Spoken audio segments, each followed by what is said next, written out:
আসসালামু আলাইকুম দর্শক, আমি ব্যারিস্টার এম.কে হাসান আপনাদেরকে জানাই শুভেচ্ছা এবং স্বাগত এনটিভির এই জনপ্রিয় অনুষ্ঠান আইনি অধিকার থেকে।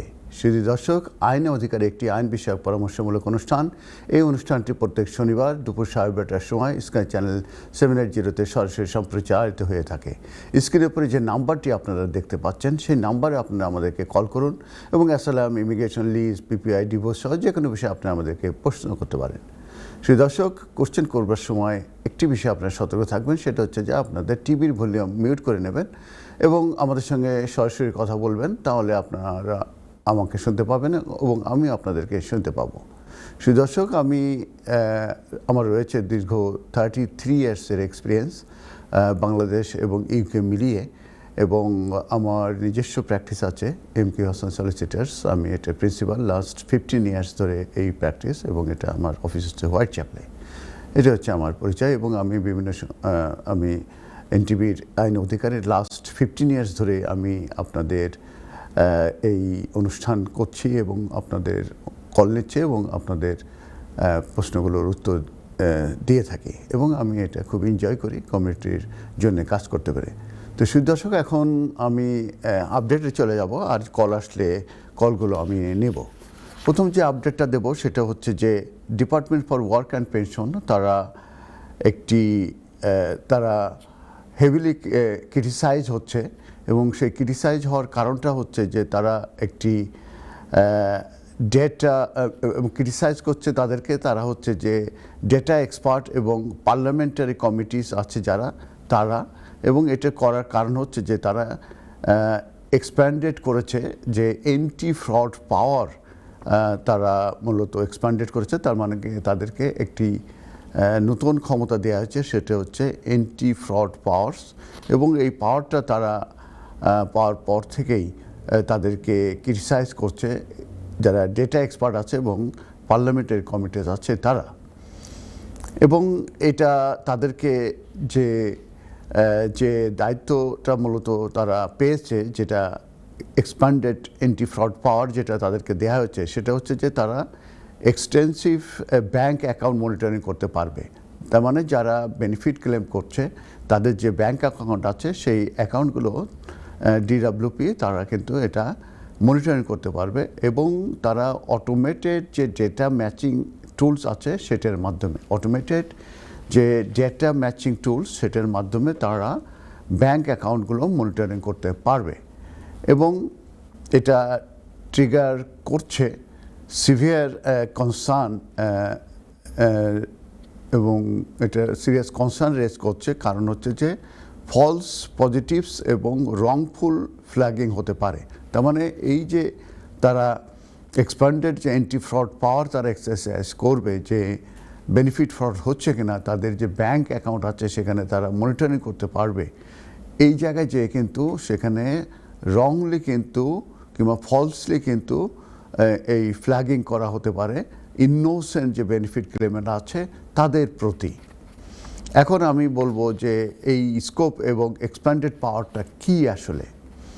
ডিডব্লিউপি এটা তারা ডিপ্লয় করেছে লিগ্যাল পাওয়ার্স, এটা অ্যালাউইং করবে তাদেরকে ফিনান্সিয়াল যে ইনস্টিটিউশনগুলো আছে তারা মনিটর করবে millions of Clement bank accounts for suspicious financial activities. যারা বেনিফিট ক্লেম করছে তাদের ব্যাংক অ্যাকাউন্টগুলো মনিটরিং করবে তারা এই ফিনান্সিয়াল ইনস্টিটিউশনের মাধ্যমে, কিংবা ফিনান্সিয়াল ইনস্টিটিউশনগুলো করবে, এবং কোনো সাসপিসিয়াস ফিনান্সিয়াল অ্যাক্টিভিটিস হলে তারা এটা মূলত ফাইন্ড আউট করবে।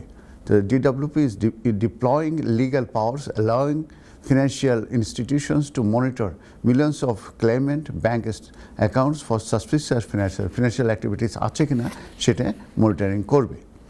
তারপরে অটোমেটেড ডেটা ম্যাচিংয়ের জন্য তারা বলেছে তারা এই যে নতুন যে টেকনোলজি এটা মূলত ট্র্যাক করতে পারবে যদি ক্যাপিটাল লিমিট থাকে কিংবা আনডিক্লেয়ার্ড কোনো ইনকাম যদি থাকে এই বেনিফিট ক্লেমেন্ট যারা তাদের, এবং ডিজিটাল আইডেন্টিটি চেকও করবে, এবং এটা by cross referencing DWP data directly with HM revenue and custom. HM রেভিনিউর সঙ্গে এই তাদের যে ডিজিটাল আইডেন্টিটি এটা ক্রস রেফারেন্সিংয়ের মাধ্যমে এটা চেকিং করবে এবং এই নতুন যে টেকনোলজি তারা ইউজ করবে সেটা মাধ্যমে তারা ক্যাপিটাল লিমিট ট্র্যাকিং করবে এবং আনডিক্লেয়ার্ড ইনকাম যেটা আছে এবং ডিজিটাল আইডেন্টিটি চেক এবং cross referencing DWP data directly with HM revenue and custom. তার মানে ডেটা কী বলে কোনো আনডিক্লেয়ার্ড যদি ইনকাম থাকে সেটা তারা ফাইন্ড আউট করার চেষ্টা করবে, ক্যাপিটাল লিমিট সেটা ফাইন্ড আউট করার টেকনিক্যালি ট্র্যাকিং করার চেষ্টা করবে এবং তাদের যে identity checks by cross referencing DWP data directly with HM revenue and custom. Scale of operation, the government তারা এম করছে যে এইটার মাধ্যমে রিকোপ করবে 6 billion pound using this sweeping generational crackdowns on welfare systems, errors and fraud.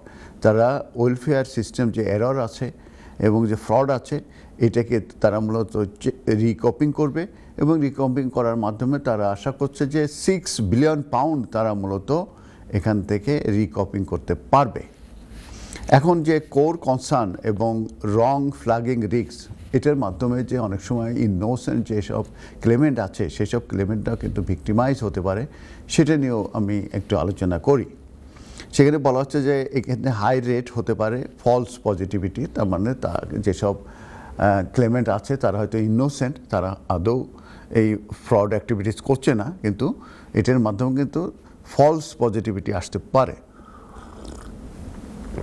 সেক্ষেত্রে যেটা বলা হচ্ছে যে compliant expert like Stuart Morris এবং স্মার্ট সার্চ তারা ওয়ার্ন করেছে যে systems relying heavily on automation and AI inevitably generate significant numbers of false positivity.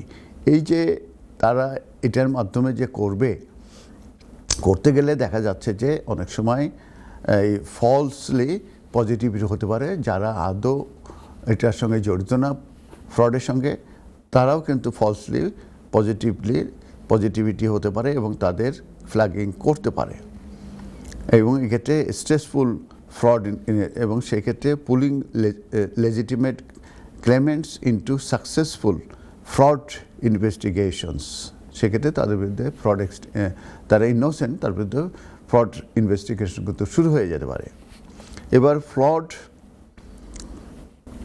এবার যেটা বলা হচ্ছে যে হিস্টোরিক্যাল ডেটা যেটা আছে এটা ইন্টারফারেন্স করে থাকে,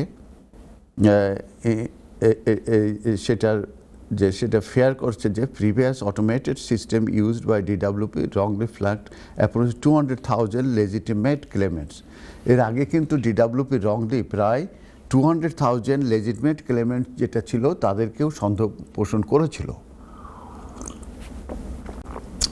এবং সেক্ষেত্রে achieving an error rate where nearly 2/3 of flagged high risk cases were entirely innocent. এবং দেখা যায় 2/3 অফ দ্য ফ্ল্যাগিং করা মানে কি, তারা হয়তো বললো যে হ্যাঁ এরা রং ডুইং করছে কিংবা এরা ফ্রড করছে, কিন্তু আলটিমেটলি দেখা গেল যে এইভাবে 200,000-এর মতো করা হয়, তাদেরকে দোষারোপ করা হয়, কিন্তু পরবর্তী দেখা যায় তাদের 2/3 তারা ইনোসেন্ট ছিল। এরপরে যেটা আছে যে এর আগে দেখা যাচ্ছে ডিডব্লিউপি তারা ফ্রিকুয়েন্টলি সাসপেন্ডেড করতো বেনিফিট পেমেন্টস ইমিডিয়েটলি আপন অ্যান অটোমেটিক যখন ফ্ল্যাগ করতো যে এখানে কোনো সাসপিসিয়াস অ্যাক্টিভিটি আছে, তখন কিন্তু তারা অটোমেটিক্যালি কিন্তু সে বেনিফিটগুলো বন্ধ করে দিত।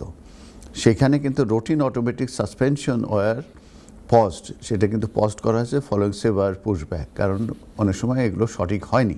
Any ongoing investigation risk delaying vital income to vulnerable individual, এবং এই ধরনের অনগোয়িং কিন্তু রিস্ক হয়ে যায় এবং ডিলে হতে পারে vital income to vulnerable individual যারা আছে। এরপরে যেটা আছে যে UK parliament public account committee তারা ইস্যুড করেছে একটি ডাইরেক্ট ওয়ার্নিং। তারা বলেছে যে extending such significant reach into citizens' private lives risks এবং deeply damaging public trust if fairness and accuracy are not strictly। তো এক্ষেত্রে দেখা যাচ্ছে যে তাদের এইটার কারণে তাদের উপরে ডিপলি ড্যামেজিং পাবলিক ট্রাস্ট মূলত সৃষ্টি হচ্ছে। আর ট্যাক্স পেয়ার প্রোটেকশনের ক্ষেত্রে বলা হচ্ছে যে মিনিস্টার যারা আছে তারা আর্গু করছে যে এই financial data is a proportionate step to safeguard taxpayer money. তারা বলছে যে এটা ট্যাক্স পেয়ারের মানি, অতএব এটা সেফগার্ড করা উচিত, সেভাবে তারা দিচ্ছে। এবং তারা পয়েন্টেড হচ্ছে যে ওভার পেমেন্ট এবং ফ্রডের জন্য 10 বিলিয়ন পাউন্ড পোস্ট প্যান্ডামিকের পরে যে কিন্তু 10 বিলিয়ন পাউন্ড দেখা গেছে যে ফ্রড কিংবা ওভার পেমেন্ট করা হয়ে গেছিল।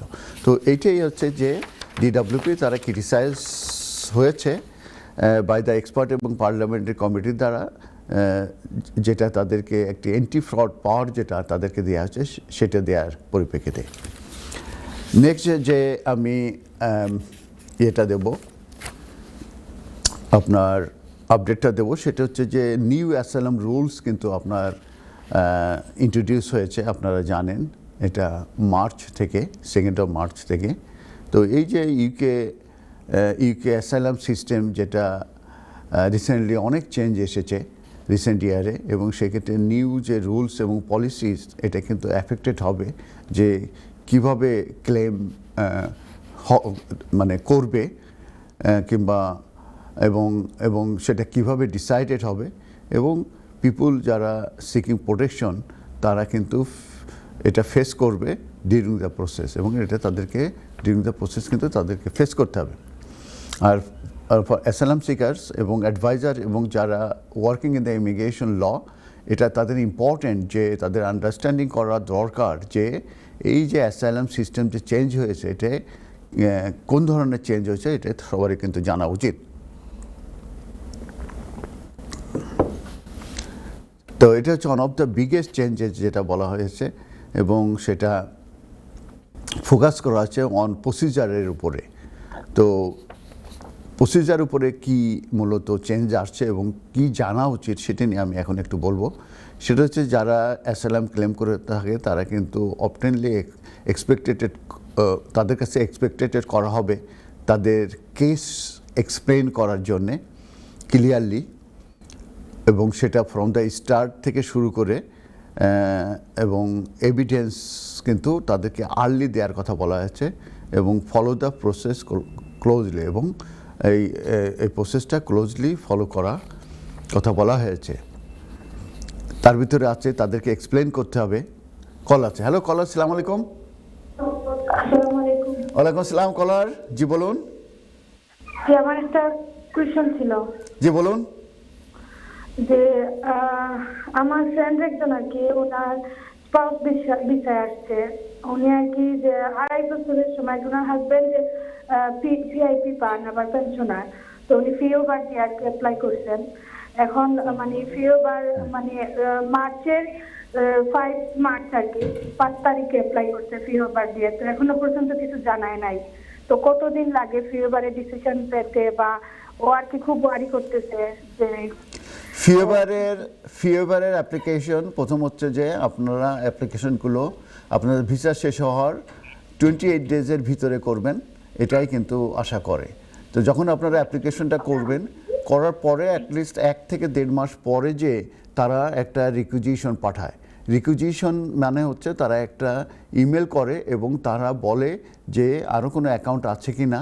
অনেক সময় অনেকে ডিসক্লোজ করে না সব অ্যাকাউন্টগুলো, কিংবা বলে যে তাদের অ্যাকাউন্টে কোনো লার্জ অ্যামাউন্ট লেনদেন হয়েছে কিনা, যে যেমন 250-র উপরে যদি ব্যাংকে ইন হয় এবং আউট হয়, সেগুলো প্রত্যেকটা ট্রানজ্যাকশনে কিন্তু এক্সপ্লেনেশন করতে হবে।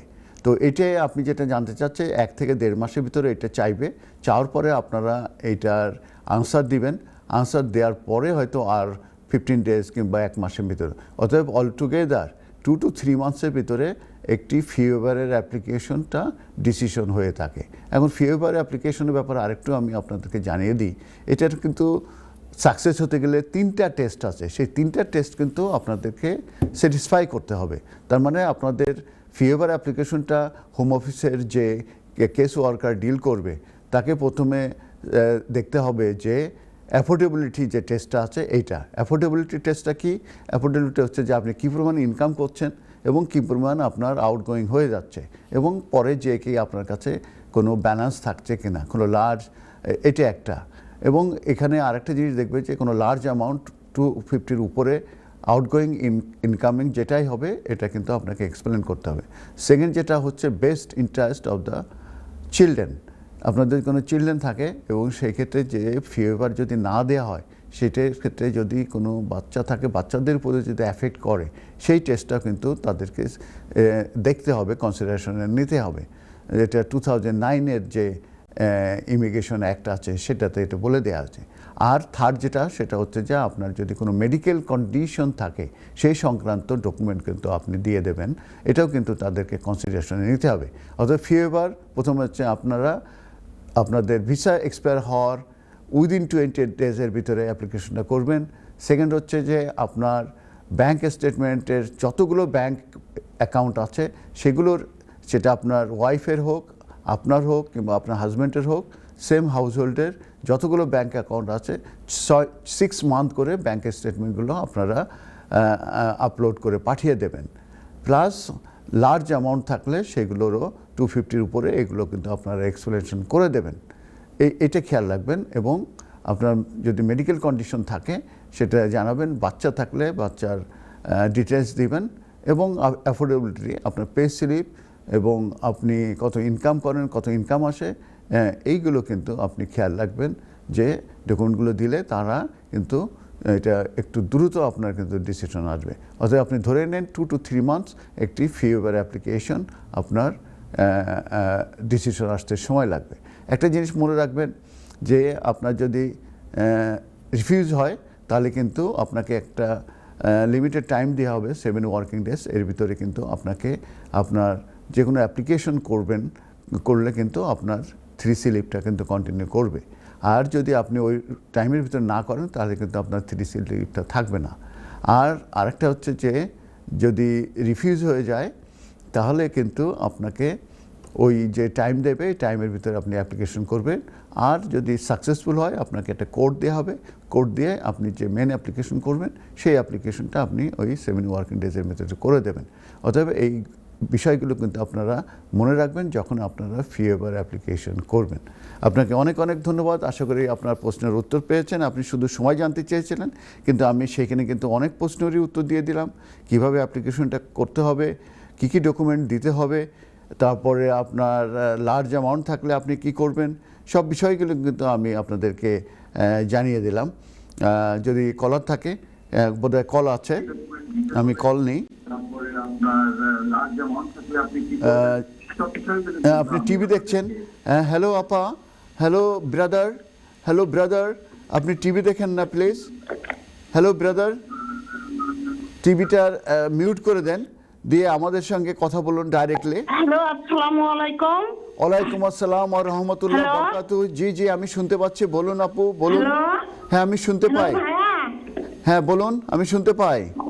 আমি একজন প্যারালিসিস পেশেন্ট, আমি স্ট্রোক করেছি। এখন আমি চাচ্ছি যে আমি 2010 সালে লন্ডনে আইছি, তা আমি চাচ্ছি আমার বাংলাদেশে একটা বাচ্চা আছে, পিঠাপেদি 11 বছর বয়স আমি রেখে আইলাম, আর আমি এই দেশে 16 বছর।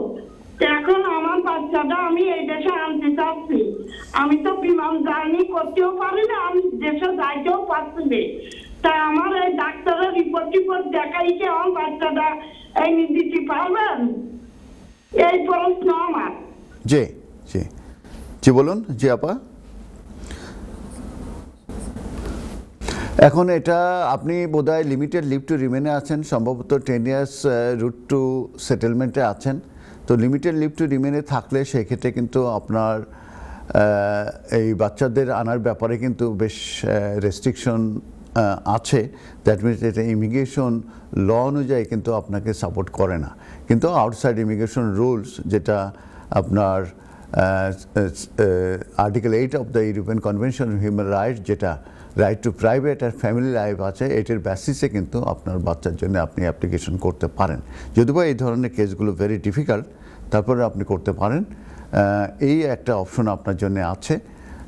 আমার মনে হয় যে আপনি যে কোনো লয়ারের কাছে আপনি যে 1-to-1 কথা বলে আপনি দেখেন যে তারা আপনাকে হেল্প করতে পারে কিনা, এবং যদি করে তাহলে সেই অনুযায়ী আপনারা আসলে চেষ্টা করুন।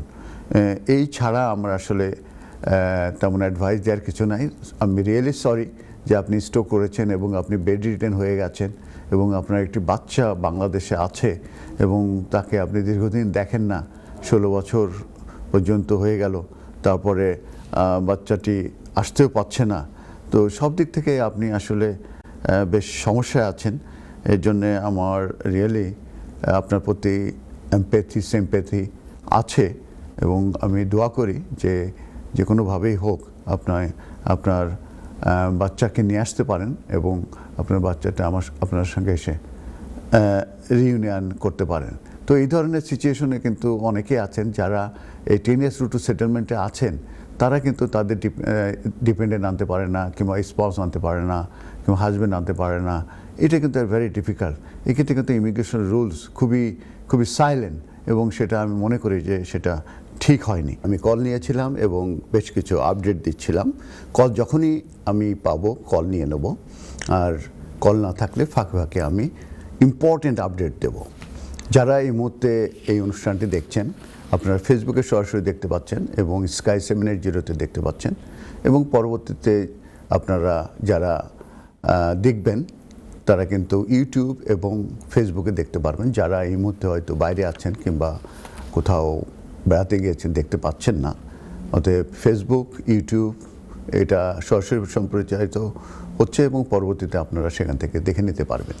তো আমি অ্যাসাইলামের আন্ডারস্ট্যান্ডিংয়ের ব্যাপারে কিছু বলতে চাচ্ছিলাম যে আমরা জানি 2nd of March থেকে কিন্তু অ্যাসাইলামের উপরে ব্যাপক পরিবর্তন এসেছে এবং এই পরিবর্তনের পরিপ্রেক্ষিতে যে নতুন যে রুলস এসেছে এবং যে পলিসি এসেছে, এই পলিসিটা কিন্তু সিরিয়াসলি অ্যাফেক্টেড হবে কিংবা এটা একটু অ্যাফেক্টেড হয়েছে যে কীভাবে অ্যাসাইলাম ক্লেম করতে হয় এবং এটা তারা কিভাবে ডিসিশন নিয়ে থাকে, এবং এই যে যারা প্রোটেকশন চাচ্ছে তারা কিন্তু এই প্রসেসটা কিন্তু তাদের ফেস করতে হতে পারে।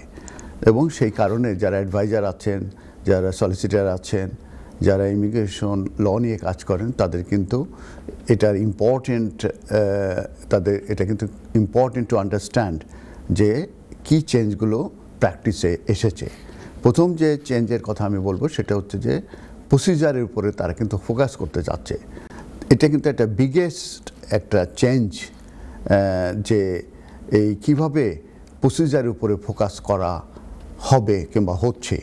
সেখানে বলা হচ্ছে যে যারা অ্যাসাইলাম সিক করবে তাদের কাছ থেকে কিন্তু এক্সপেক্টেড করা হবে যে তারা এক্সপ্লেইন করবে তাদের কেস ক্লিয়ারলি, এবং সেটা from the beginning, from the starting, এবং তারা যে এভিডেন্সগুলো দেবে সেই এভিডেন্সগুলো কিন্তু প্রথম দিকে দিতে বলা হচ্ছে, এবং এই প্রসেসটা ক্লোজলি মূলত ফলো করার কথা বলা হচ্ছে।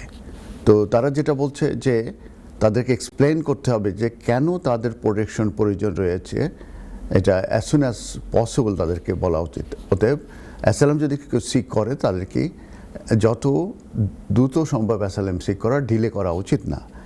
সেকেন্ড হচ্ছে যে সাপোর্টিং এভিডেন্স থাকবে সেগুলো যখনই অ্যাভেলেবেল হবে তখনই কিন্তু আপনারা কেস ওয়ার্কারকে দিবেন, আপনার সলিসিটারকে দিবেন, তারা কিন্তু ইমেলের মাধ্যমে কেস ওয়ার্কারকে দিয়ে দেবে যে আপনার কেসটা ডিল করছে হোম অফিস থেকে। এবং যদি কোনো কিছু জানতে চায় হোম অফিস, কোনো ইমেল করে কিংবা কোনো চিঠি দেয়, সেটা কিন্তু কুইকলি আপনারা রেসপন্স করবেন। আর যদি কোনো ডিলে হয়, ডিলেজ অথবা চেঞ্জেস হয়, সেগুলো আপনারা কিন্তু এক্সপ্লেনিং করবে, explaining any delays or changes in their case. তাদের কেসে যদি কোনো চেঞ্জ আসে সেটা কুইকলি আপনারা জানাবেন।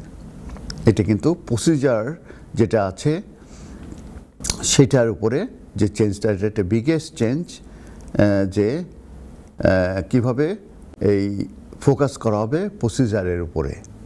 এরপরে সেকেন্ড যেটা আসছে সেটা হচ্ছে যে এভিডেন্সের উপরে খুবই ইম্পর্টেন্ট দেওয়া হচ্ছে। Evidence is more important than ever.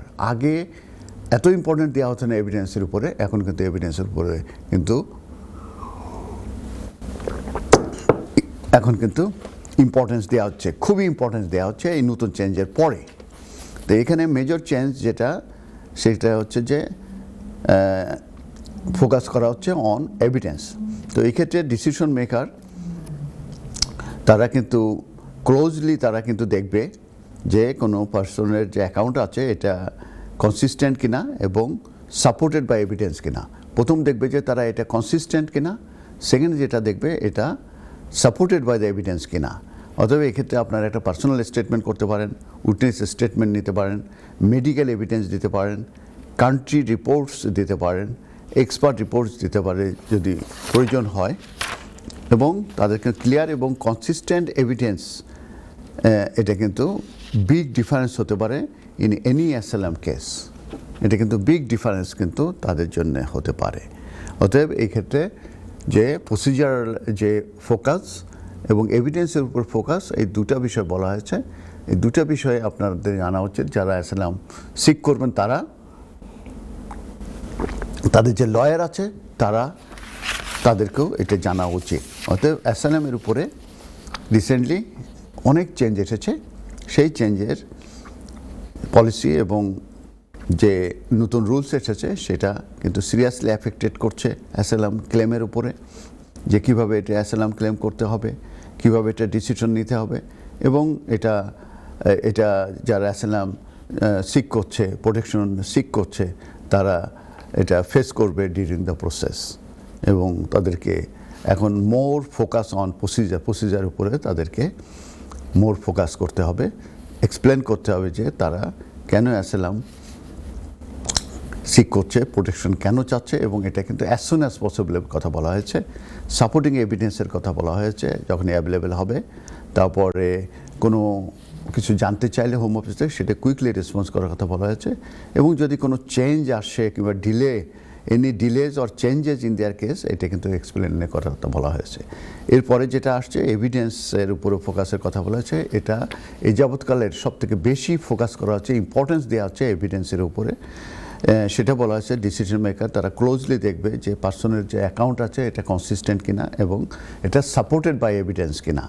তো এই ক্ষেত্রে আপনার personal statement, witness statement, medical evidence, country reports এবং এক্সপার্ট রিপোর্টস, এগুলো কিন্তু আপনাকে সাবমিট করতে হবে। এবং ক্লিয়ার যদি এবং কনসিস্টেন্ট এভিডেন্স যদি থাকে, এই ক্ষেত্রে কিন্তু আপনাদের অ্যাসাইলামটা কিন্তু উইনিং করতে পারেন। এটা কিন্তু আপনারা উইনিং করতে পারেন। তো এইভাবে আপনারা খেয়াল রাখবেন যে অ্যাসাইলামের উপরে চেঞ্জের উপরে যারা অ্যাসাইলাম সিক করবেন তারা ইম্পর্টেন্স দেবেন। এইবার আমি যেটা বলবো সেটা হচ্ছে যে ইমিগ্রেশন এবং অ্যাসাইলাম বিলের উপরে কিং যে স্পিচ দিয়েছেন, সেখানে উনি, আপনারা জানেন যে রাজা প্রত্যেক বছরে উনি পার্লামেন্ট উনি স্পিচ দিয়ে থাকেন। এবং at the state opening of parliament the government announce plans to introduce a new immigration, নতুন ইমিগ্রেশন বিল আসছে। এটা মূলত deliver a firm but fair immigration সিস্টেমের কথা, এবং এটা রেস্টোর করতে চাচ্ছে control and earns public trust. এখানে ইমিগ্রেশনে অ্যাসাইলাম বিলের কথা বলা হয়েছে, সেখানে কী কী পরিবর্তন আসবে। তারপরে create a fair but firm asylum system, তারপরে scale up removal of those with no right to be in the UK, সেটির কথা বলা হচ্ছে। Restore order and control to the immigration system and ensure it operate firmly and efficiently. তো এই বিষয়গুলো রয়ে গেছে। তো কি ফ্যাক্টস যেগুলো হচ্ছে যে ইউকে অ্যাসাইলাম ক্লেম এটা are up by 74% recent percent since 2021। আর হচ্ছে 107,000 asylum seekers are currently receiving state support, 107,000. And in 2025, 48,408 grants of refugee status and 4,787 grants of humanitarian protection. Article 8 rights are being used to stop removal of those who are living here illegally. So territorial extent and application. The bill will extend and apply to the whole of the UK. Key facts যেটা আমি বলেছি যে UK asylum claim are up 74% since 2021 এর পরে যে 74% asylum seeker কিন্তু বেড়ে গেছে, যেখানে EU has been in 26% increase in the same period. EU দেশগুলোতে 26% আর আমাদের এখানে বেড়েছে 74%। Between 21 to 25, 450,000 asylum claims have been made, while 32,000 asylum related returns have been carried out in the same period. 450,000 claim করেছে। 107,000 asylum seekers are currently receiving state support, the vast majority of whom 103 are in asylum accommodation. This cost $4 billion last year. In 2025, there were 48,408 grants of refugee status and 4,787 grants of humanitarian protection. Introducing a single form of protection will simplify asylum decision making and clarify the entitlement of afforded to those in need of protection. Article 8 rights are being used to stop removal. From January to September 2022, 86% of the people who raised rights-based application while in detention awaiting removal were released. তো এইটাই আর কি কিংয়ের যে এবার আমরা আসি যে ইমিগ্রেশনের advice authority তারা বলেছে পাবলিককে যে তারা অবশ্যই যখন অ্যাডভাইস নেবে তারা কিন্তু ইমিগ্রেশন অ্যাডভাইজারদের তারা অথরাইজ কিনা কিংবা তাদের সার্টিফিকেট আছে কিনা এটা আপনারা সবসময় দেখবেন। একটা জিনিস আপনারা জানবেন যে যারা ইমিগ্রেশনের উপরে কোনো অ্যাডভাইস করবে তাদেরকে কিন্তু অবশ্যই তাদের সার্টিফিকেট থাকতে হবে, এবং সার্টিফিকেট যদি না থাকে যেমন সলিসিটার্স তারা কিন্তু অথরাইজ, তারপর ইমিগ্রেশন অ্যাডভাইস অথরিটি যারা আছে তাদের যারা রেজিস্টার্ড তারা কিন্তু অথরাইজ। অতএব আপনার খেয়াল রাখবেন যে যারা প্র্যাকটিসিং ব্যারিস্টার তারা কিন্তু যদি পাবলিক অ্যাক্সেস ব্যারিস্টার তারা কিন্তু অথরাইজ। অতএব আপনারা চেবিটিয়াল নিয়ে বসে আছে কিংবা সস্তা দামে করে দিচ্ছে এই ধরনের লোকদের কাছে যদি আপনারা যান সেক্ষেত্রে কিন্তু আপনারাও নিজেরা বিপদে পড়বেন, এবং যে ওই কাজগুলো করছে সে কিন্তু ক্রিমিনাল অফেন্স করছে, এবং সে যদি ধরা পড়ে তাহলে কিন্তু তার ক্রিমিনাল কনভিকশন হবে। কারণ কোনো ইমিগ্রেশন অ্যাডভাইস অথরিটি কিংবা বার স্ট্যান্ডার্ড বোর্ড কিংবা ল সোসাইটির যদি অথরাইজ ইন্ডিভিজুয়াল না হয়ে থাকে সেক্ষেত্রে কিন্তু তারা এই অ্যাডভাইস ইমিগ্রেশনের উপরে অ্যাডভাইস তারা দিতে পারে না। অতএব এই ব্যাপারে এই বলা হচ্ছে যে যারাই এটা অ্যাডভাইস নেবেন তারা কিন্তু প্রপার অথরাইজ পার্সনদের কাছ থেকে নেবেন, আপনারা অন্য কারো কাছ থেকে নেবেন না। কারণ আপনারা রিসেন্টলি জানেন যে কিছু ইন্ডিভিজুয়াল তারা কিন্তু অ্যাডভাইস দিয়েছে যেটা মূলত ভাইরাল হয়েছে নিউজ পেপারে এবং আপনার ইউটিউবে। তাদের সঙ্গে বলা হয়েছে যে তারা প্যাকেজ নিয়েছে এবং তারা ডকুমেন্ট তৈরি করে দেবে ইত্যাদি ইত্যাদি। আপনারা একটা যে মনে রাখবেন এই যে ডকুমেন্টগুলো তারা তৈরি করে দেয় এগুলো কিন্তু বেশিরভাগই এগুলো জালিয়াতি, এবং ওইটার কারণে কিন্তু আপনার অ্যাপ্লিকেশন ব্যান হতে পারে ফর 10 ইয়ার্স, এবং কখনোই কিন্তু ব্যান হয়ে গেলে আপনি আর এদেশে লিগাল হতে পারবেন না। 20 ইয়ার্সই থাকেন, 30 ইয়ার্সই থাকেন, 40 থাকেন, এটা তখন কিন্তু ভেরি ডিফিকাল্ট হয়ে যাবে। এটা এবারে মিসলিডিং, মিসরিপ্রেজেন্টেশন, এবং সে যেহেতু আপনারা জালিয়াতি ডকুমেন্ট করে দিচ্ছে পয়সা নিয়ে, তখন সে কিন্তু ধরা পড়লে কনভিকশন হবে, কিন্তু সাফারার হবেন কিন্তু আপনি। অতএব কখনোই আপনারা এই জালি ডকুমেন্ট আপনারা কিনবেন না, ভেরি কেয়ারফুল থাকবেন কিন্তু আপনারা। তো সেখানে ইমিগ্রেশন অ্যাডভাইস অথরিটি তারা বলেছে লঞ্চ করেছে যে ফার্স্ট ন্যাশন ওয়াইড তারা কমিউনিকেশন ক্যাম্পেইন করছে, এবং তাদের উদ্দেশ্য হচ্ছে যে পিপুল যারা এই অ্যাডভাইস করছে তাদেরকে প্রোটেকশন দেওয়ার জন্য এই ফ্রডুলেন্ট আনরেগুলেটেড ইমিগ্রেশন অ্যাডভাইজার থেকে, এই ফ্রডুলেন্ট এবং আনরেগুলেটেড অ্যাডভাইজার যারা আছে তাদের থেকে বাঁচার জন্যই কিন্তু তারা এই ইমিগ্রেশন অ্যাডভাইস অথরিটি তারা এটা লঞ্চ করেছে ন্যাশন ওয়াইড কমিউনিকেশন ক্যাম্পেইন। এবং এটার উদ্দেশ্য হচ্ছে যে যারা এই ইমিগ্রেশন সংক্রান্তভাবে অ্যাডভাইস নিতে চান সেটা যাতে করে তারা ফ্রডুলেন্ট আনরেগুলেটেড ইমিগ্রেশন অ্যাডভাইজার থেকে তাদেরকে প্রোটেকশন দেওয়ার জন্যে এই ক্যারিজ হচ্ছে এবং কি মেসেজ হচ্ছে, before you trust them check them, তাদেরকে ট্রাস্ট করার আগে তাদের সম্পর্কে আপনারা চেক করবেন, এবং encouraging people to always verify an advisers credential before proceeding, তাদের ক্রেডেনশিয়ালিটি আছে কিনা এবং তারা জেনুইন কিনা এটা আপনারা বোঝার চেষ্টা করবেন।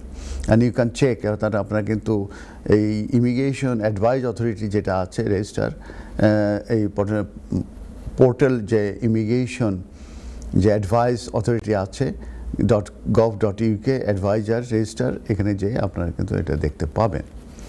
এটা ফর্মালি ছিল আপনার office of the immigration service commission OISC, এখন এটার নাম আছে IAA advice authority.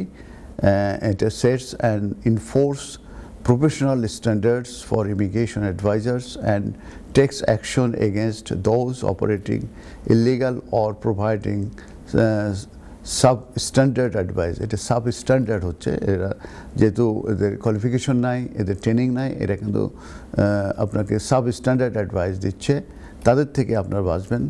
Enforce professional standards for immigration advice and taken action. According to the IAA pre-campaign research found that many people seeking immigration advice are unaware that advisor must be formally authorized. অনেকেই জানে না যে formally তাদেরকে authorised হতে হবে, তা নাহলে কিন্তু তারা অ্যাডভাইস দিতে পারে না।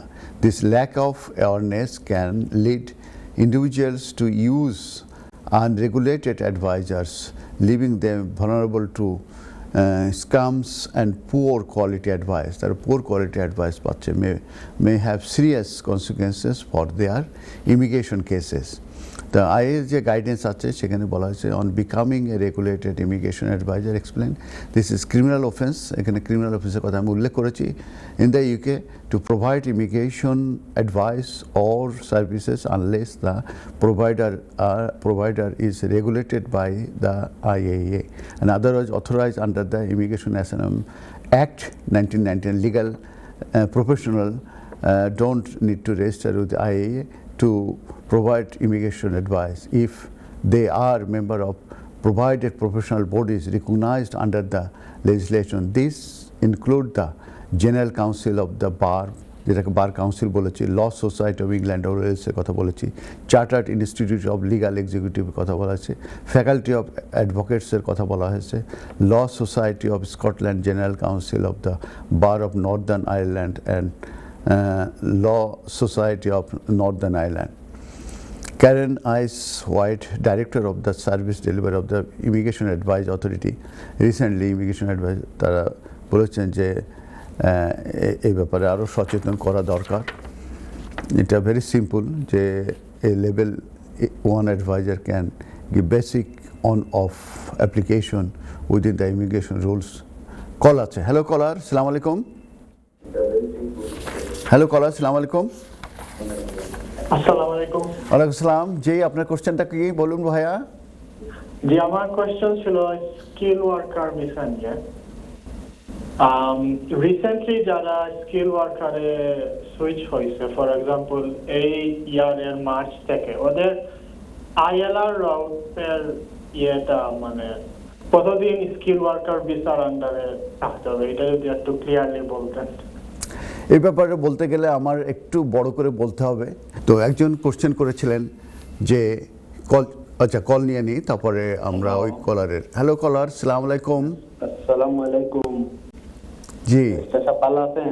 আলহামদুলিল্লাহ, আমি ভালো আছি। আপনি কেমন আছেন? আলহামদুলিল্লাহ ভালো। আমার একটা কোয়েশ্চেন ছিল আপনার। জি প্লিজ বলুন। যে আপনার বিভিন্ন প্রোগ্রাম আমি দেখি এবং আপনার অনেক থেকে অনেক কিছু আমরা শিখি এবং জানি। তো লাস্ট উইক যদি আপনি একটা 7 ইয়ার্স রুট বাচ্চারা যদি এই দেশে জন্ম হওয়ার পরে যদি 7 বছর থাকলে লিগেল হওয়া যায়, এটা সম্বন্ধে একটু আমি জানতে ছিলাম। আমার মেয়ের বয়স 6 বছর, আমি এই দেশে 18 বছর ধরে আছি, আমি অ্যাসাইলামে আছি। তখন আমরা তো আশা করি যে মেয়ের 7 বছর হয়ে গেলে, অনেক ইংল্যান্ডে জন্ম, 7 বছর হওয়ার পরে স্কুলে যায়, ফ্রেন্ড আছে, ডাক্তারি সব কাগজপত্র আছে, এগুলা কি আগের নিয়মে কি এগুলা কিন্তু এখন দেয় না? না একটু যদি আপনি বিস্তারিত আমাকে ভাঙ্গে বলতে, অনেক কিছু একটা উপকার হলো আমাদের। ধন্যবাদ। আপনি 7 ইয়ার রুলস সম্পর্কে জানতে চাচ্ছেন। 7 ইয়ার্স রুলসটা কি? 7 ইয়ার্স রুলসটা হচ্ছে যদি কোনো কোনো ফ্যামিলি যদি ইউকেতে আসে কোনো বাচ্চা নিয়ে এবং সেই বাচ্চা যদি 7 বছর কন্টিনিউয়াসলি রেসিডেন্স হয়, তখন তার একটা রাইট হয় এই লিভ টু রিমেন পাওয়ার জন্যে। আবার যদি কোনো বাচ্চা কোনো ফ্যামিলি আসার পরে যদি এখানে জন্ম নেয়, তাহলে পরে সেই বাচ্চা 7 বছর কন্টিনিউয়াসলি এদেশে রেসিডেন্স হলে সে ইন্টাইটেল হয় এখন for indefinite leave to remain in the ইউকের জন্যে। এটাই হচ্ছে সেমিনার্স রুলস। এবং এখানে যে টেস্টটা স্যাটিসফাই করতে হবে সেটা হচ্ছে এই বাচ্চা যদি রিমুভ করা হয় তার কান্ট্রি অফ অরিজিনে, যেখানে যে দেশের সে ন্যাশনালিটি সেই দেশের, তাহলে এটা আনরিজনেবল হবে। এই টেস্টটাই মূলত স্যাটিসফাই করতে হয়। তো আপনার সিনারিও যেটা, সেটা হচ্ছে যে আপনার বাচ্চা আপনি আসার পরে এখানে জন্ম নিয়েছেন এবং আপনি এখানে প্রায় 16 বছর ধরে আছেন এবং বাচ্চাটার বয়স 6 বছর, 7 বছর সামনে হবে। আপনি 7 বছর যখন ওই বাচ্চাটা হবে, সে এলিজিবল হবে to make an application for indefinite leave to remain in the UK. এখন প্রশ্ন হচ্ছে যে আপনি 16 বছর ধরে আছেন, আপনি যদি আমার যেটা ধারণা যে আপনার হয়তো পেপারস নাই, কিংবা যেটাকে আপনি ওভারস্টেয়ার হিসাবে হয়তো আছেন। তো এই সিনারিওতে এখন কিন্তু আগে যেটা ছিল যে এই জন্ম নেওয়ার পরে 7 বছর পরে তাকে সেটেলমেন্ট দিয়ে দেওয়া হতো, স্টেটে এটা গ্রান্টেড ছিল, এবং বাবা মা যদি তারা ওভারস্টেয়ার তাদেরকে 10 ইয়ার্স রুট টু সেটেলমেন্টে 2.5 ইয়ার্স লিভ টু রিমেন দিয়ে দেওয়া হতো। এটাই সাধারণত গ্রান্টেড একটা সময় ছিল। ইদানিংকালে আমরা দেখতে পাচ্ছি যে যারা এই 7 ইয়ার্স জন্ম নেওয়ার পরে কন্টিনিউয়াসলি আছে এবং যাদের বাবা মামা যাদের ডকুমেন্ট নাই, যেটাকে আমরা চলতি ভাষায় বলে থাকি, যেটা লয়ের ভাষায় ওভারস্টেয়ার বলা হয়ে থাকে, সেই ক্ষেত্রে যে কিন্তু এই অ্যাপ্লিকেশনগুলো আইলার অ্যাপ্লিকেশন রিফিউজ হচ্ছে এই কারণে, যেহেতু তার বাবা মা অবৈধভাবে ইউকেতে আছে সেই কারণে, এবং পরবর্তীতে অ্যাপ্লাইড দিচ্ছে এবং আপনাদের আরও এটাকে চ্যালেঞ্জ করতে হচ্ছে, পয়সা খরচ হচ্ছে, সময় যাচ্ছে। তো এইসব ব্যাপারগুলো কিন্তু এখন হচ্ছে। এ নিয়ে আমি একটা কয়েকটি ভিডিও দিয়েছি, আপনারা হয়তো দেখেছেন। তো সেখানে আমি একটা ভিডিও দিয়েছি যে এই অ্যাপ্লিকেশনগুলো খুব সতর্কভাবে করা দরকার এবং কি কি এভিডেন্স দেওয়া দরকার সেটা নিয়ে আমি কিন্তু ডিটেলস আলোচনা করেছি। তো আমার মনে হয় সেটাও আপনি দেখেছেন। তো এই অ্যাপ্লিকেশনটা এখন অনেক কেয়ারফুলি করতে হবে, কারণ এটা কিন্তু অটোমেটিক্যালি আর গ্রান্টেড নাই। একসময় এটা গ্রান্টেড ছিল এবং এক সময় তো এক এক রকমের জ্বর আসে, যেটা এখন ইমিগ্রেশন হিস্ট্রিতে সব থেকে এন্টি মাইগ্রান্ট কিন্তু একটা কাজ করছে, কি বলে, যেরকমের ইউকে রিফর্ম কনজারভেটিভ, সেই সঙ্গে লেবারও কিন্তু তাদের সঙ্গে যোগ দিয়েছে। তো সেই কারণে আপনার যেটা করতে হবে, এই যে অ্যাপ্লিকেশনটা, এটা আইনে বললেও ওই যে আনরিজনেবল হবে তার রিমুভাল, এইটা আপনাকে প্রমাণ করতে হবে, এই টেস্টটা। এবং সেই ক্ষেত্রে স্কুল রিপোর্ট সহ অনেক ডকুমেন্ট কিন্তু আপনাদেরকে দিতে হবে, দিয়ে অ্যাপ্লিকেশনটা ওনার করতে হবে এবং সেই সঙ্গে আপনাদের অ্যাপ্লিকেশনও করতে হবে। করলে সেই ক্ষেত্রে কিন্তু সাকসেস হতে পারে, যেটা আগে হতো এবং যেটা গ্রান্টেড ছিল। অতএব একজন এক্সপার্ট লয়ের কাছে যেয়ে আপনারা বুঝে সুঝে এই অ্যাপ্লিকেশন করবেন। আশা করি প্রশ্ন হতো। নেক্সট কলার। হ্যালো, আসসালামু আলাইকুম। হ্যালো, আসসালামু আলাইকুম। ওয়ালাইকুম আসসালাম। জি ব্যারিস্টার সাহেব, আমার একটু কোয়েশ্চন আছে, একটু করে ফেলি। জি প্লিজ বলুন। জি, আমি বর্তমানে একটা ফার্দার সাবমিশন করতাম চাই। এটা ফার্দার সাবমিশন করলে কিন্তু এখন লগে কিন্তু বুকিং এর ডেট মিলেনি না, একটু সময় নেয়, মানে কতদিন যেতে পারে? ফার্দার সাবমিশন এক এক রকমের হয়। 2 to 3 months কোনোটা নেয়, 6 months কোনোটা নেয়, depending on complex of the cases. তো আপনার কেসটা আমি জানি না, আপনি শুধু বলছেন ফার্দার সাবমিশন।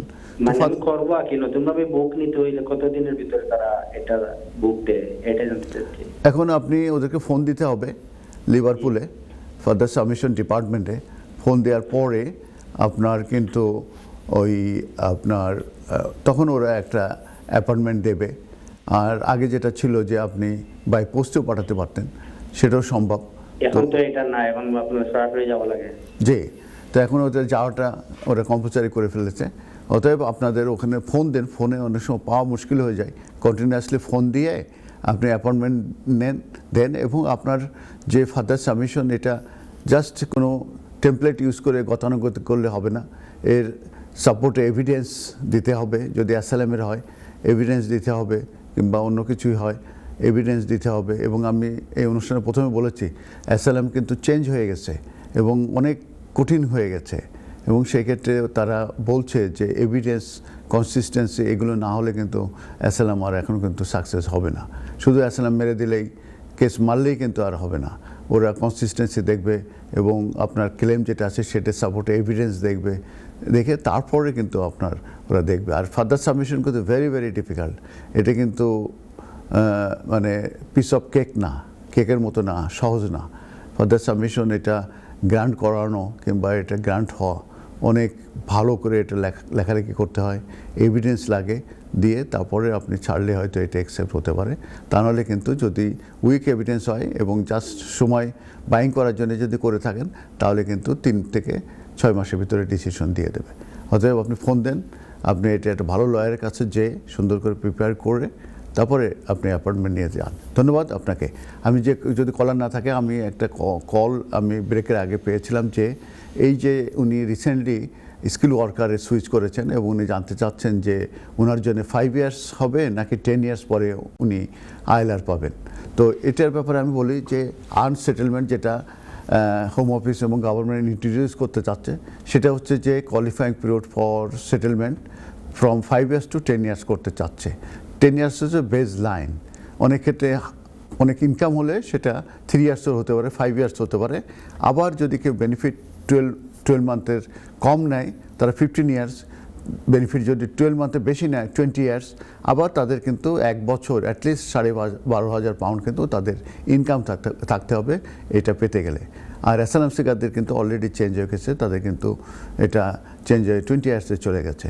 আবার স্কিল ওয়ার্কার যারা বিলো 5 লেভেল আছে তাদের জন্য এটা হয়ে যাবে আপনার 15 ইয়ার্স, যারা কেয়ার ওয়ার্কার হিসাবে আছেন কিংবা শেফ হিসাবে আছেন কিংবা ম্যানেজার হিসাবে আছেন, যেটা লেভেল 3 to 5 ভিতরে, তাদের কিন্তু এটা 15 ইয়ার্স হয়ে যাবে।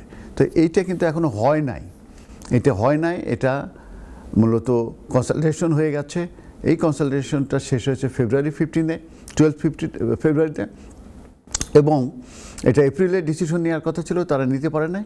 এখন তারা অটোমেন নিয়ে গেছে, তার মানে সেপ্টেম্বরে যে এটার উপরে ডিসিশন হবে। তো প্রথম হচ্ছে যে এটা 10 ইয়ার্স হবে কিনা বেস লাইন, এটার উপর তাদের ডিসিশন হবে। সেকেন্ড যেটা হোম অফিস কিংবা শাবানা মাহমুদ যেটা আমাদের হোম সেক্রেটারি, তারা খুবই ডিটারমাইন্ড যেটা এটা রেট্রোস্পেকটিভ ইফেক্ট দিতে চায়। রেট্রোস্পেকটিভ ইফেক্টটা কি? সেটা হচ্ছে যে যারা এই মুহূর্তে ইউকেতে আছে, যাদের সেটেলমেন্ট নাই, তাদেরকেও এইটার ভিতরে আনতে চাচ্ছে। এইটা নিয়ে কিন্তু অনেক তর্ক বিতর্ক হচ্ছে, এই রেট্রোস্পেকটিভ ইফেক্ট। তো আপনার প্রশ্নটা হচ্ছে যে আপনি এর ভিতর পড়বে কিনা। এটা রেট্রোস্পেকটিভ ইফেক্ট যদি কার্যকরী হয় তাহলে আপনি পড়বেন, রেট্রোস্পেকটিভ ইফেক্ট যদি কার্যকরী না হয় তাহলে আপনি পড়বেন না। এখন আপনি জিজ্ঞেস করতে পারেন যে আমার ওপিনিয়ন কি। আমার মতে এটা রেট্রোস্পেকটিভ ইফেক্ট হওয়া ডিফিকাল্ট হয়ে যাবে।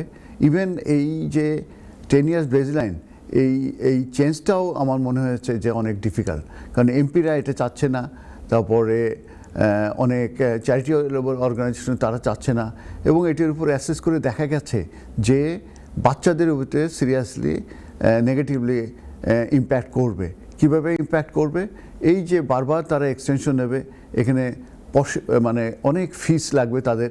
সেকেন্ড হচ্ছে যে এই বাচ্চাগুলো দেখা যাচ্ছে যে অ্যাফেক্টেড হয়ে তারা পোভার্টির ভিতর নিচে চলে যাবে, তারা দারিদ্র্য সীমার নিচে নেমে যাবে, কারণ তাদের ওই আড়াই বছর বাবা মা এগুলো স্ট্রাগল করবে এক্সটেনশন নিয়ে তারপরে তারা এটা পাবে। প্রথম কথা হচ্ছে এটা। সেকেন্ড যেটা হচ্ছে যে অনেক সময় যারা এ লেভেল আছে কিংবা ওই ইউনিভার্সিটির আগে যাদের রয়ে গেছে, তারা যদি দীর্ঘদিন ধরে যদি আইএলআর না পায় তাহলে কিন্তু তারা স্টুডেন্ট ফিনান্সে যেতে পারবে না। অতএব ওই যারা এটার ভিতরে রেট্রোস্পেকটিভ এটার ভিতরে পড়বে, তাদের কিন্তু বাচ্চাগুলো আর হায়ার এডুকেশনে যেতে পারছে না। এটা কিন্তু সিরিয়াসলি একটা ব্যাডলি ইম্প্যাক্ট করবে। তো আমি অনেক রিসার্চ করে থাকি এইগুলোর লয়ের উপরে, এবং এটার উপরে পার্টিকুলার আমি রিসার্চ করেছি, এবং আমার কাছে যেটা মনে হয়েছে এটা আসলে ইমপ্লিকেশন করা ডিফিকাল্ট হয়ে যাবে রেট্রোস্পেক্টিভলি। অতএব আপনার জন্য এখনও 5 ইয়ার্স আছে, এটা আপনার জন্য 10 ইয়ার্স হয়নি, হবে কি হবে না সেটা আমরা সেপ্টেম্বরে আমরা জানতে পারবো। যেটা হয়েছে কনসালটেশন এবং হোম অফিস এটার উপরে ডিসিশন নেবে। আশা করি আপনার প্রশ্নের উত্তর পেয়েছেন, আপনাকে অসংখ্য ধন্যবাদ। তো যদি কলার থাকে তাহলে আমি আপডেট দিতে থাকবো। সেটা হচ্ছে যে আমরা জানি যে ভিজিটার ভিসা এটা ইম্পর্টেন্ট একটা ভিসা। আমরা চাই যে আমাদের আত্মীয়স্বজন, বন্ধু বান্ধবী কিংবা অনেকের ফ্রেন্ড তারা ইউকেতে আসুক, বাবা মা ভাই বোন, এবং তারা বেরিয়ে যাক। এটাকেই মূলত ভিজিটার ভিসা আমরা বলে থাকি। কিন্তু অনেক ক্ষেত্রেই দেখা যাচ্ছে যে এটা রিফিউজাল হয় এবং এটা কিন্তু স্ট্রেসফুল এবং ডিসঅ্যাপয়েন্টিং ফর আস, এবং সেই কারণেই কিন্তু এটা সম্পর্কে আসলে জানা দরকার যে এই ভিজিটার ভিসা অ্যাপ্লিকেশন করলে এটা কেন রিফিউজ হয়ে থাকে এবং সেক্ষেত্রে তাদের মূলত কী কী করণীয় যেটা করলে তাদের অ্যাপ্লিকেশনগুলো সাকসেসফুল হতে পারে। তো এটা নিয়েই আমি আজকে আলোচনা করব এবং এক্সপ্লেন করব যে কমন রিজন কী কী আছে যে ইউকে ভিজিটার ভিসাগুলো রিফিউজাল হয়ে থাকে এবং সেটা কি অ্যাপিল করা যায় কিনা সেটা আমি নিয়ে আলোচনা করব, অথবা নেক্সট আপনার রিঅ্যাপ্লিকেশন বেস্ট পসিবল চান্স থাকে কিনা এগুলো আলোচনা করব। প্রথমে আসছি যে ভিজিটার ভিসাটা কি। ভিজিটার ভিসাটা হচ্ছে ফর্মালি এটাকে বলা হয়েছে স্ট্যান্ডার্ড ভিজিটার ভিসা, এবং এটা অ্যালাউ করে থাকে পিপুলকে এই আউটসাইড থেকে ইউকেতে ভিজিট করার জন্য, এবং উদ্দেশ্য একটা থাকতে হবে, ট্যুরিজম হতে পারে, বিজনেস হতে পারে, অথবা ফ্যামিলি পারপাস হতে পারে। এবং মোস্ট ভিজিটার যারা এখানে ম্যাক্সিমাম 6 মান্থ তারা কিন্তু এখানে আপনার স্টে করতে পারে। কিন্তু এই ভিজিটর যারা আছে তারা কিন্তু কাজের কিন্তু তাদের পারমিশন থাকে না, কিংবা স্টাডি তারা করতে পারে না, কিংবা তারা এক্সটেনশন করতে পারে না, এবং তারা এখানে সেটেল করতে পারে না ইন দ্য ইউকেতে। তো হোম অফিস অ্যাসেসমেন্ট করে থাকে ভিজিটার ভিসা অ্যাপ্লিকেশনগুলো ইন্ডিভিজুয়ালি, এবং এই অ্যাজ এ রেজাল্ট দেখা যায় যে ইভেন ওয়েল প্রিপেয়ার যেসব অ্যাপ্লিকেশনগুলো আছে সেগুলো কিন্তু রিফিউজ হয় এন্ট্রি ক্লিয়ারেন্স, এবং তারা বলে যে তারা স্যাটিসফাইড না যে এভিডেন্স প্রোভাইডেড করা হয়েছিল। তো কেন হোম অফিস এই ভিজিটার ভিসাগুলো রিফিউজ করে? প্রথম হচ্ছে যে হোম অফিসের ভিজিটার ভিসা অ্যাপ্লিকেশন এটা কিন্তু ওয়াইড রেঞ্জ অফ রিজনিং আছে কেন রিফিউজ করে, কিন্তু মোস্ট রিফিউজাল যেটা সেটার কারণগুলো কিন্তু খুব অল্প নাম্বার, মানে অল্প কিছু ক্যাটাগরি আছে, কমন ক্যাটাগরি আছে যে কারণে মূলত অ্যাপ্লিকেশনগুলো ভিজিটার ভিসা অ্যাপ্লিকেশন রিফিউজ হয়ে থাকে। তো এটা সম্পর্কে আসলে আপনাদেরকে জানা উচিত এবং অ্যাড্রেস করা উচিত যদি আপনারা রিঅ্যাপ্লাই করতে চান, মানে সেকেন্ড অ্যাপ্লিকেশন করতে চান। তো প্রথমে যেটা দেখা যায় যে অ্যাপ্লিকেন্ট যারা আছে তারা ডেমনস্ট্রেট করে না যে স্ট্রং টাই আছে টু দেয়ার হোম কান্ট্রি। এটা একটা ইম্পর্টেন্ট যে তাদেরকে দেখাতে হবে যে তাদের কান্ট্রি অফ অরিজিনে তাদের স্ট্রং টাইস আছে।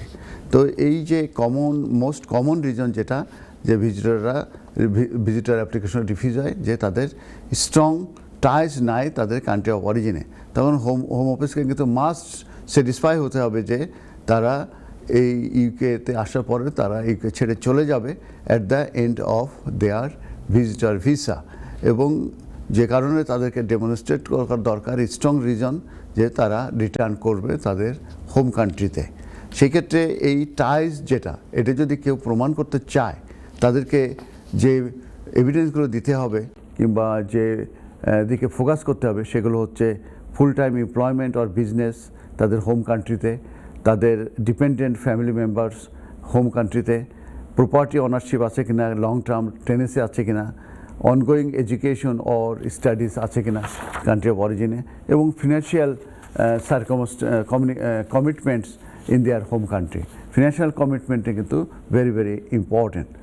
এই ক্ষেত্রে কিন্তু রিফিউজাল লেটার যেটা মেনশন করে থাকে এবং তারা ডাউট করে থাকে যে তাদের ইন্টেনশন টু লিভ, এই ক্ষেত্রে কিন্তু মানে ইসিও ডিক্লারেন্স অফিসার অলমোস্ট সার্টেন হয় যে এই ইস্যুটা তারা বেশি ফোকাস করে থাকে। তো ফিনান্সিয়াল এভিডেন্স ইনসাফিসিয়েন্ট এটাও কিন্তু তারা বলে থাকে, কারণ হচ্ছে যে হোম অফিস তারা দেখতে চায় তাদের ফান্ড আছে কিনা ভিজিট, এবং সে without working or relying on public fund in the UK, তার মানে তার সাফিসিয়েন্ট ফান্ড আছে কিনা এটা ভেরি ইম্পর্টেন্ট। তারপরে দেখতে চায় যে ব্যাঙ্ক স্টেটমেন্ট সে যেটা শো করবে সেক্ষেত্রে তাদের ইনসাফিসিয়েন্ট যদি ফান্ড থাকে সেখানে কিন্তু তারা রিফিউজ করে থাকে। তো ইরেগুলার ডিপোজিট যদি থাকে সেই কারণে রিফিউজ করে থাকে, এবং সাডেন লার্জ ট্রান্সফার যদি এই অ্যাপ্লিকেশন করার আগে করা হয় সেক্ষেত্রে কিন্তু তারা রিফিউজ করে থাকে। তো এই বিষয়গুলো কিন্তু আপনাদেরকে খেয়াল রাখতে হবে।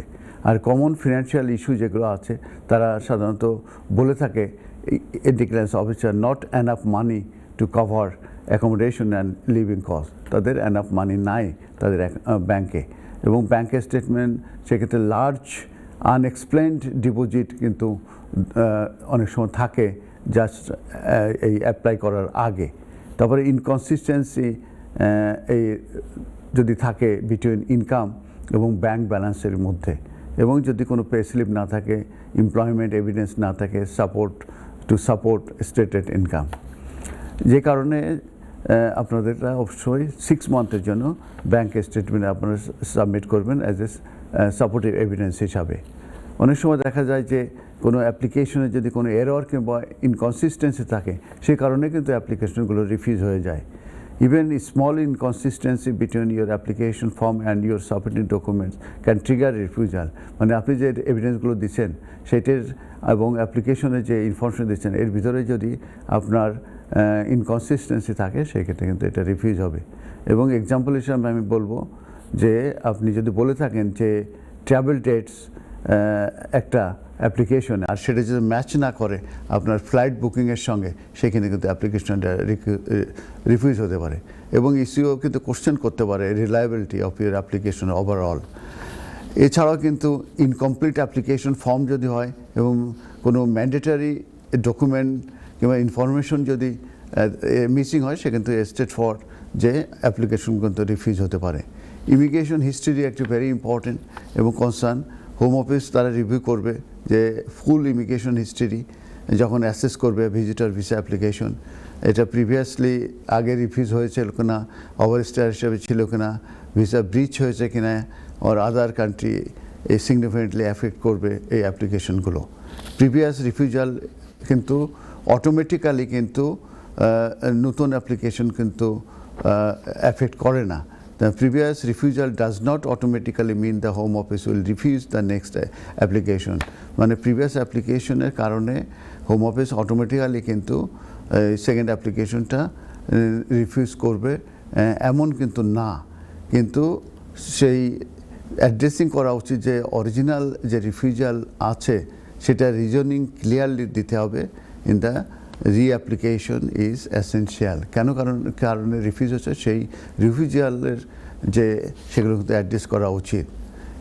তারপরে আপনার যে পারপাস এটা যদি আপনি ঠিকমতো না দেন এবং এটা যদি ক্রেডিবল না হয় সেক্ষেত্রে কিন্তু অ্যাপ্লিকেশন রিফিউজ। হোম অফিস কিন্তু must believe your stated reason for visiting, একটা কারণ থাকতে হবে যে কেন আপনি ইউকেতে আসছেন। If your application mention tourism but you have booked no accommodation no tourist activities, সেক্ষেত্রে কিন্তু এটা এমন হতে পারে। And have no clear itinerary the ECO may find your purpose unconvincing. তো যে কারণে আপনার যদি অ্যাকোমোডেশন বুকিং না দেন, ট্যুরিস্ট অ্যাক্টিভিটিসের ব্যাপারে বুকিং না দেন এবং ইটিনারি যদি না থাকে সেক্ষেত্রে কিন্তু আপনার আনকনভিন্সিং থাকতে পারে। তো এটি হচ্ছে ভিজিটার ভিসা সম্পর্কে আপনাদেরকে বললাম। আর আরেকটা বিষয় আমি বলবো যে যারা আইএলআর অ্যাপ্লিকেশন করবেন on the basis of skill worker, আমরা জানি যে এই মুহূর্তে যারা স্কিল ওয়ার্কারে এসেছেন তারা যদি 5 বছর কন্টিনিউয়াসলি কমপ্লিট করে থাকেন সেক্ষেত্রে কিন্তু তারা এলিজিবল হয়ে থাকেন for application for independent leave to remain in the ইউকের জন্য।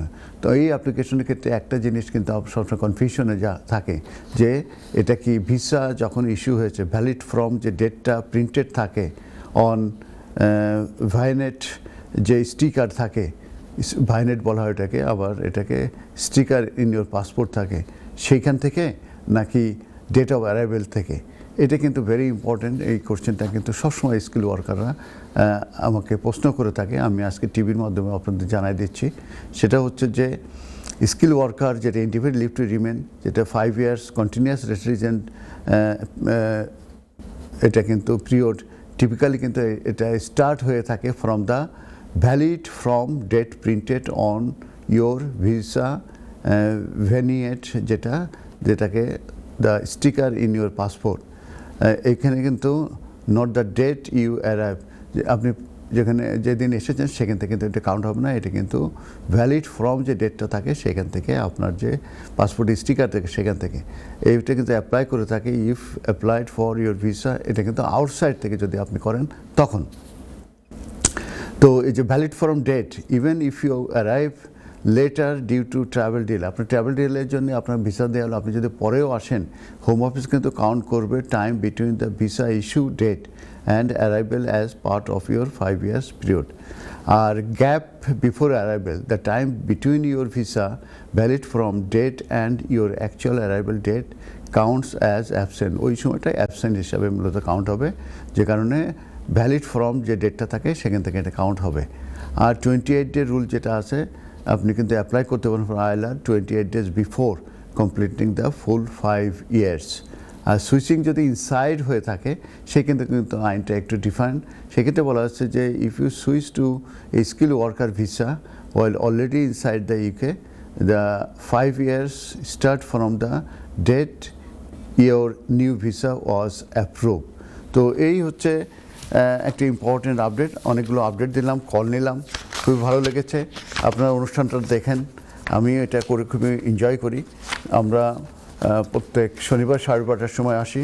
আজকে আপনাদের সঙ্গে ছিল আমাদের সিনিয়র প্রডিউসার মুশির রহমান এবং আমি ব্যারিস্টার MQ হাসান, যার রয়েছে 33 ইয়ার্সের এক্সপিরিয়েন্স। আমাদের অনুষ্ঠান শেষে এসেছে, যারা কল করেছেন আমাদেরকে তাদেরকে অসংখ্য অসংখ্য ধন্যবাদ। ধন্যবাদ NTVর ম্যানেজমেন্ট, প্রডিউসার এবং সবাইকে। আবারও দেখা হবে, ভালো থাকবেন।